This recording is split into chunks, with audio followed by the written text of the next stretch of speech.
প্রিয় বন্ধুরা, শুভ সকাল। যেখান থেকে দেখছেন সকলকে জানাচ্ছি অভিনন্দন এবং শুভেচ্ছা। আপনাদের জন্য আজকে শুক্রবার হচ্ছে গণপূর্ত অধিদপ্তর পূর্ত ভবন ঢাকাতে 13তম থেকে 20তম গ্রেডের জন্য বাংলাদেশের স্থায়ী নাগরিকদের পুরুষ এবং মহিলা, আপনারা নিশ্চয় বুঝছেন, ছেলে এবং মেয়ে উভয় কিন্তু দরখাস্ত আহ্বান করতে পারবেন। কী পদে নিচ্ছে আপনারা একটু দেখেন। স্টেনোগ্রাফার কাম কম্পিউটার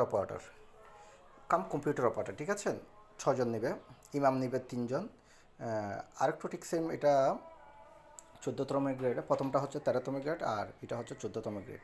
মানে টাইপিস্ট কাম কম্পিউটার অপারেটর, সহজে কম্পিউটার অপারেটর বলে, ঠিক আছে। দুইটা পদ 2 গ্রেডের। এটা তো ঠিক সেম 6টি গ্রেডে নেবে।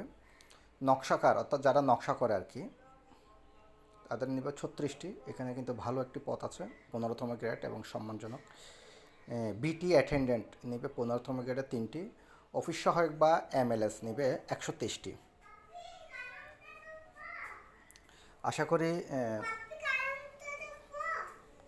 আশা করি এখানে অফিস সহায়ক পদে কিন্তু বিশাল। তোমরা যারা এতদিন যাবৎ গণপূর্ত অধিদপ্তরের জন্য চেষ্টা করতেছো, চাকরির সার্কুলার এবার কিন্তু চলে আসছে, ঠিক আছে। বাংলাদেশের সকল জেলার প্রার্থী কিন্তু আবেদন করতে পারবে, ঠিক আছে। বয়স হচ্ছে 18 থেকে 32। আর এখানে কিন্তু 2 নম্বর কলামটা একটু পরে নেবেন। এখানে একটা জিনিস মনে রাখবেন, 3 নম্বরে বলছে একজন ব্যক্তি যে কোনো একটি পদে আবেদন করতে পারবেন, 2টি পদে কিন্তু পারবেন না, ঠিক আছে। আর মৌখিক পরীক্ষার সময় কিন্তু সকল কাগজপত্র আপনার এক সাইড দাখিল করতে হবে। এখানে আরেকটা বিষয় হচ্ছে, আপনারা আবেদনটা করবেন অবশ্যই ওনাদের একটা ওয়েবসাইট আছে, ওয়েবসাইটে কিন্তু আবেদন করবেন, অনলাইনে আবেদন করবেন, সরাসরি কোনো আবেদন করা যাবে না। অনলাইনে আবেদন শুরুর তারিখ হচ্ছে 2/8/2026 থেকে সকাল 10টা থেকে। আবেদনের শেষ তারিখ হচ্ছে 31/8, অর্থাৎ আগামী মাসের, ঠিক আছে, 5টা পর্যন্ত।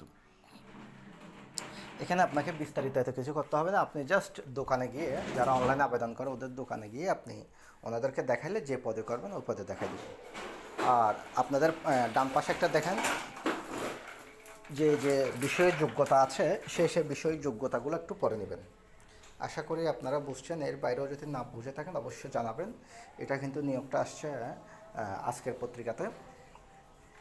তোমরা যারা প্রস্তুতি নিচ্ছ বিভিন্ন চাকরিতে করার জন্য, সরকারি চাকরি, আমি বলবো ভালো করে একটা প্রিপারেশন নিয়ে আবেদনটা করে ফেলতে পারো। ধন্যবাদ সকলকে। যদি ভালো লেগে থাকে ভিডিওটা অবশ্যই তোমরা শেয়ার করবা। তোমাদের জন্য শুভকামনা হোক, চাকরিটা হোক, সে কামনা রইল। ধন্যবাদ সকলকে।